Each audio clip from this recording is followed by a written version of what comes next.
wind here is crazy. I've never been somewhere where it's this much wind just sustained.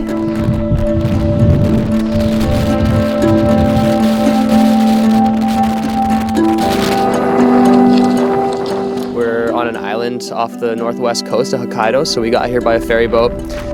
And the first thing you see is kind of this flatter rolling terrain and these kind of spine-like features coming out of the ocean.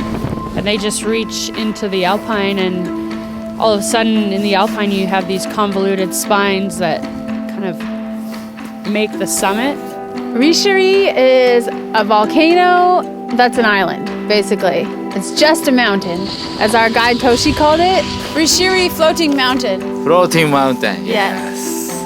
周りが全部海だから風は比較的強いです。Because all the rotations are the seas, wind is relatively strong. Yes. Yes. Yes. All the rotations are the seas. Totally.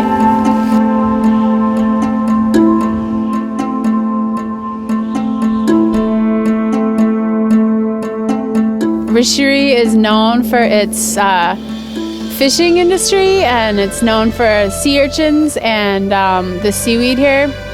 Then we went to this udon noodle soup restaurant. It's two ladies just running around the kitchen, cooking udon soup on these big gas burners and taking such care and such precision with every ingredient. Their love of this place comes through in everything, and comes through in the food. It comes through in the celebration of the place and how enthusiastic they are about it.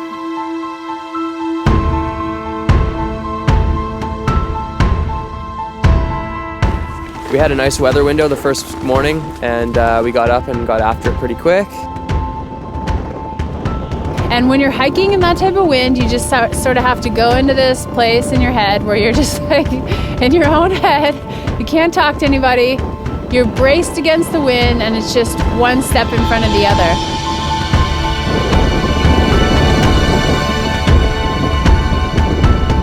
Beautiful scenery. It's so nice to look down at the ocean while you're climbing and just to see such a big body of water and the sun reflecting off the waves, and just a really inspiring environment to be in for sure.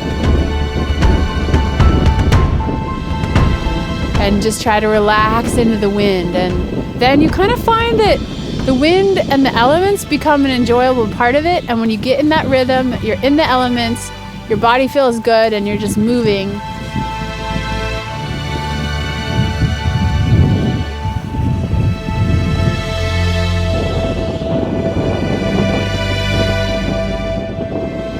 Stian was like, let's just keep going a little farther, and I heard there's a hut up here. Sure enough, we come along the corner, there's this thing that just looks like a pile of snow and rock, and it's this little hut with a tiny little door, and Stian pries the door open, and we walk in, and it's like this actually pretty good sized hut. We just hung out for 2 hours and warmed our feet up, which was necessary. Like, it was so cold. I think all of us got at least a frost nip or a frostbite that day. It was really windy, but we never felt threatened. So we just felt good and kept going, and the next thing you knew, we were standing in the summit. And the sun cleared for like 2 seconds. You can kind of see down, and it was really cool, and then clouds came back in. Getting to that summit the other day was a big thing for me. I really wanted it, and if it would have been at home, I would have turned around much earlier because of the weather conditions, but I felt like it was well within the safety limits of the group we were in, and it just felt like I wanted to give it a little bit extra for that summit.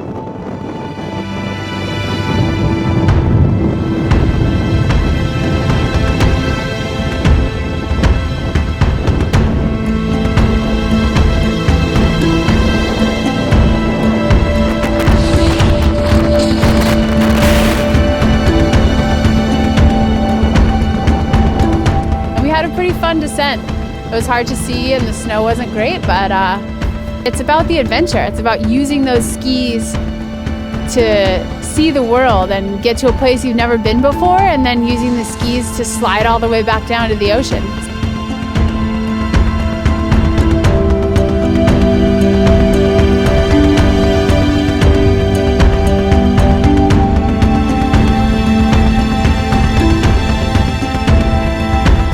Thank you so much for Yes. sharing it with us. It's been incredible. Arigatou gozaimasu.